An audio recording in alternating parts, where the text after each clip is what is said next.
मदद नहीं है।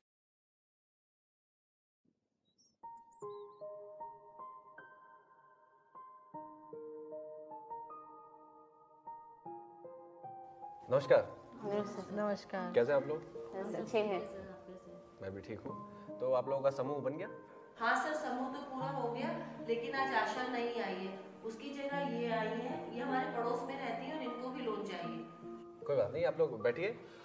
तो मैं आप लोगों को लोन लेने की प्रक्रिया, नियम और उसकी शर्तों के बारे में विस्तार से बताता हूँ। हाँ, देखिए, अगर आप लोन लेते हैं तो आपको कुछ महत्वपूर्ण बातों का ध्यान रखना होता है, जो इस पैम्फलेट में है। आप लोग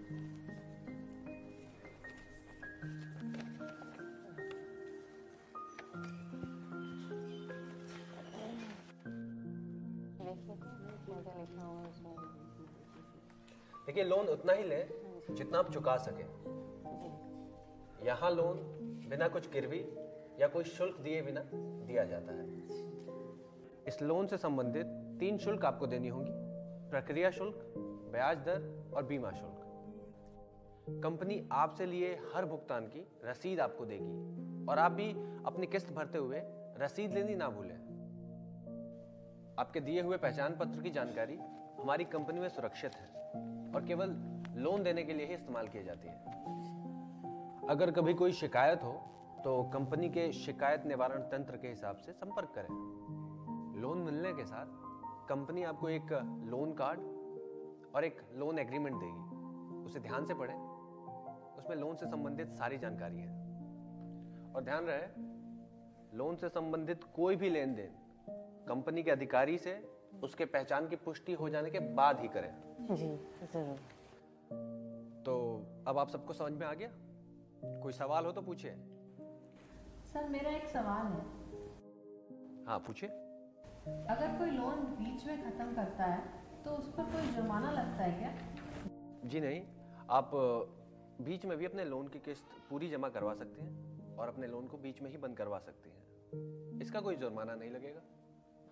तो अगर आप लोगों के कोई और भी सवाल हैं तो बताइए, नहीं तो मुझे अपने डॉक्यूमेंट दे दीजिए, मैं चेक कर लेता हूँ और आप लोगों की एप्लीकेशन फॉर्म भरने में मदद कर देता हूँ।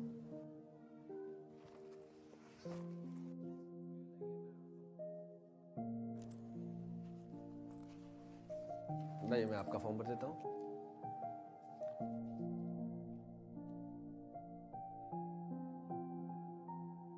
इसमें ये और दूसरे बॉक्स में अपना नाम लिखिए।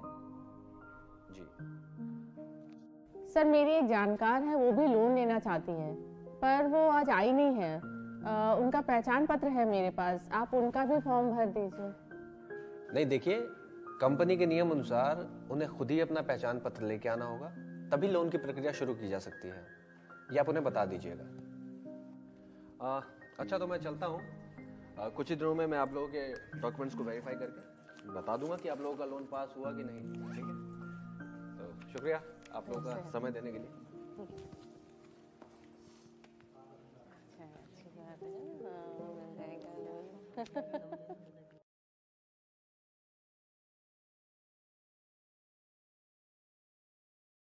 तो हमने ट्रेनिंग के इस भाग में मुख्यतः क्या सीखा? हमने सीखा कि हमेशा कस्टमर से सीधा संपर्क करें, कस्टमर जोड़ने के लिए बिचौलियों की मदद ना लें, हमेशा कस्टमर से उनकी सुविधा के अनुसार निर्धारित जगह व समय पर ही मिलें, कभी भी अनुचित समय पर ना जाएं। पहली मुलाकात में कस्टमर को अपने बारे में, कंपनी के बारे में और अपने आने का उद्देश्य जरूर बताएं। कस्टमर को साफ व स्पष्ट तरीके से प्रोडक्ट और प्रोसेस के बारे में समझाएं। सुनिश्चित करें कि कस्टमर को लोन संबंधी सारी जानकारी समझ में आ गई है और उन्हें सवाल पूछने का मौका भी दें। अगर आपको किसी सवाल के बारे में पूरी जानकारी ना हो तो अपने सीनियर से पूछें और फिर बताएं। कभी भी अधूरी व गलत जानकारी ना दें। ये ध्यान से समझें कि कस्टमर लोन क्यों ले रहा है और उसकी लोन चुकाने की क्षमता कितनी है। लोन लेने के लिए कस्टमर पर किसी प्रकार का दबाव ना डालें। लोन देने से पहले कस्टमर का कैश फ्लो, आमदनी, संपत्ति, उसके चालू लोन आदि को जांचें। ये भी देखें कि कस्टमर ने अपने पहले के लोन समय से चुकाए हैं कि नहीं। ऐसे कस्टमर को लोन ना दें जिसके पहले से कई लोन चल रहे हों और किस्त भरने में उसे मुश्किल हो सकती हो। रंग, धर्म व जाति के आधार पर भेदभाव ना करें। एप्लीकेशन फॉर्म भरने में और डॉक्यूमेंट आदि लाने में कस्टमर की मदद करें। कस्टमर के बारे में कंपनी द्वारा मांगी गई सारी जानकारी को बिना किसी गलती के स्पष्ट रूप से भरें। कस्टमर द्वारा दिए गए डॉक्यूमेंट्स व जानकारी को संभाल के रखें व कंपनी की पॉलिसी के तहत उनकी गोपनीयता बनाए रखें। कस्टमर को अपने परिवार से सलाह करके लोन लेने का फैसला स्वयं करने दें और अगर कस्टमर लोन ना लेना चाहे तो उसके फैसले का आदर करें।